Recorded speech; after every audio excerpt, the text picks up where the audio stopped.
Hello everyone, it's Paul Tilley. Thanks for joining me here today. Today we're looking at section 1B, compound interest. Hello everyone, it's Paul Tilley again. Welcome back. Where we're calculating the present value with compound interest. So this is the objective of this unit, and we're going to take a look at some of the example exercises in. Number one says, if money can be invested to earn 2.5% compounded annually, how much would have to be invested today to grow to $10,000 after? So what we're asking is, what amount today to grow to a future amount of $10,000? So we know right off the bat, even before we consider interest rates or anything like that, we know that the amount today will be a lesser amount because that lesser amount is going to grow to $10,000. Now, the interest rate here is 2.5%, and it's compounded annually. Now, that's important because the compounded annually means it's one compound per year. So we really don't need to do a lot of work on this. Okay, so the basic equation that is used in order to be able to calculate the present value is PV equals FV, which is the future value, divided by 1 plus I to the power of n. So let's take a look at the A case. So in the A case here, 10 years is the time, t equals 10 years. So if we plug that information into this formula, so in this case, PV equals the future value. We want $10,000 in the future. We want it to accumulate $10,000, hence that. 1 plus, and the rate is 2.5%, which is 0.025. to the power of n, and we have 1 compounds, and the question is, in this case, n is 10 years to the power of 10. So that's the basic equation there. That will be $10,000 divided by 1.28 and a bunch of other numbers. And I tell you, it's useful to keep the bunch of other numbers here. I haven't in this particular case, and that will come to $7,811.98. So in other words, we need to put $7,811.98 in the bank right now if it's going to earn 2.5% compounded annually. And if it sits there for 10 years, at the end of that period of time, we will have $10,000. So let's take a look at the time period where the next time period, in case B, it's 20 years. So let's take a look, same scenario, just different years. So again, PV is 10,000. 1 plus, again, the interest rate is 2.5%, so that's 0.25 to the power, in this case, of 20. We do the math on that. That's 10,000 divided by 1.64 and a stream of numbers, and I haven't written down the stream of numbers, but they're in the calculator there, and that will come to 6,102.71. Now I'll do the third one and then I'll comment on both of them at the same time. And the last one says, what if we had 30 years? So n equals 30 years. So again, we do the same thing. P equals 10,000. 1 plus 0.25, so it's 1.25 to the 30. So in this case, that's 10,000 divided by 2.098, and that equates to $4,767.43. Okay, so let's see what this means. Essentially, we got 3 scenarios, each with different time periods. So if we, in the first instance, if we're going to keep it in for 10 years, we need to put $7,811 in place.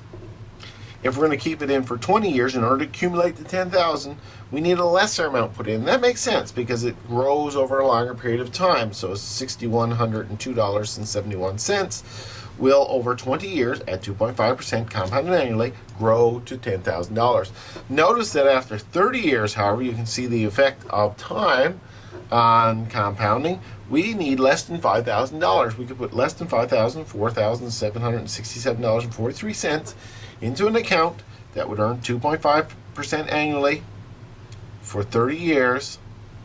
With considering compounding, that would grow in 30 years. It would basically double to $10,000. So that's number one. Now, let's take a look at the other example that's interesting here, number 3. Let's take a look at number 3. Now, if you read number 3 says, what amount invested today will grow to $10,000 after 25 years if the investment earns? So again, the future value in this particular case is $10,000, and it's 25 years. Okay, so that's the essential information that we're given to start off. And in a scenario, we got 4% compounded annual. Now that just means that in this particular case, that n, the number of compounds annually, is 25. Compound it once a year for 25 years. And the I, in this case, seeing as compounded annually, that 4% represents an annual 0.04. We plug that into our equation, so the future value, or the present value, equals the future value, which is what we are given, 1 plus I to the n, and this is 10,000, 1 plus 0.04 to the n, in this case is 25, and that will come to $3,751.17. So what this is saying is if we took $3,751.17, put it in the bank at 4% compounded annually for 25 years, it would grow to $10,000. Now, let's look at the B scenario. And the B scenario makes it a little more complicated, where it says 4% compounded semi-annually. So it's a 4% semi-annual. Now, this is where we have to be careful, because whenever we get semi-annual, we have to ask, how many periods is that? Well, it's 25 years times 2 payments per year. So that's 50 compounds. So n is 50 compounds, and the interest, again, it's 4%, but seeing it's a semi-annual, we have to take that and divide it by 2 because it's twice a year, so it's 2% per compound. So again, we just take that FV, 1 plus I to the n, the future value we want is $10,000, 1.02, because it's 2%. I've just added the 1 plus here, and it's 50. We do the math on that, and that will come to $3,715.28. So essentially what this is saying is if we put $3,715.28 in the bank, earning 4% compounded semi-annually for 25 years, which is equivalent to 50 compounds 2 times a year, then we would only need $3,715. Notice a lesser amount of money is required with the annual versus the semi-annual, because semi-annual means the compounding has happened more often, twice a year. So it would give us a higher amount of interest, which means that our initial or present value will be less. Let's take a look at C. C says 4% compounded quarterly. And if we look at quarterly, Well, N is 25 years times 4 payments a year. Quarterly means 4 payments a year, so that's 100. So N is 100, and conversely, we do the same thing with the 4% rate of interest. It's annual, divide by 4 because there are 4 periods here. That's 1% per compound. So again, the PV equals FV, 1 plus I to the N. That's $10,000, 1.01% to 100. And that will give us an amount of $3,697.11. In other words, with quarterly compounding, we would only have to put in a smaller amount. $3,697.11 would grow, because again, compounding is happening more often. Interest on top of interest is growing more quickly. And I'll just move over and look at D here. And D says 4% compounded monthly.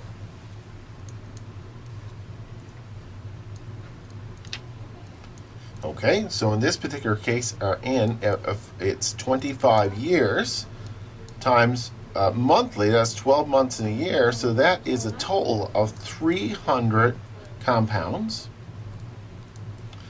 And I is 4%, but it's every month, so 4 divided by 12 will give us an interest rate of 0.333%.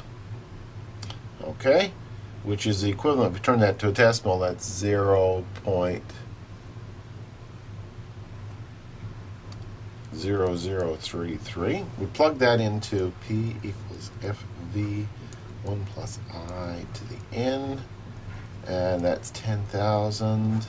1 plus the I, in this case the I is 0.0033 to the 300. So we do the math on that, and you will find that the present value on that is $3,684.92, a lesser amount again, because again, we have more compounding. The compounds happen once every month, so interest builds on top of interest much more quickly. So that's number 3. Okay, so that's that one. Now, let's take a look next at number 5. Number 5. So, let's just read number 5 here. Number 5 says, what's the present value of $10,000 discounted at 4.5% compounded annually over 10 years? So, 4.5% compound annually.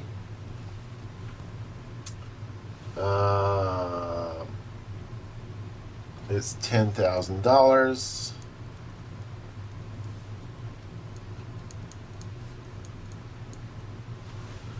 And 10 years. So, seeing it's compounded annually, the number of periods equal 10 as well, because it compounds per period. So, what we'll do is we'll just do this formula again. PV equals FV, 1 plus I to the N. Future value in this case is 10,000. 1 plus 0.045 to the power of 10. Again, 4.5% is 0.045. We convert it to a decimal, so 1 plus the interest. And so the present value in this case is 6,439.28. In other words, 6,439.28. If we put that in the bank now, earning 4.5% compounded annually for 10 years, it would accumulate to $10,000.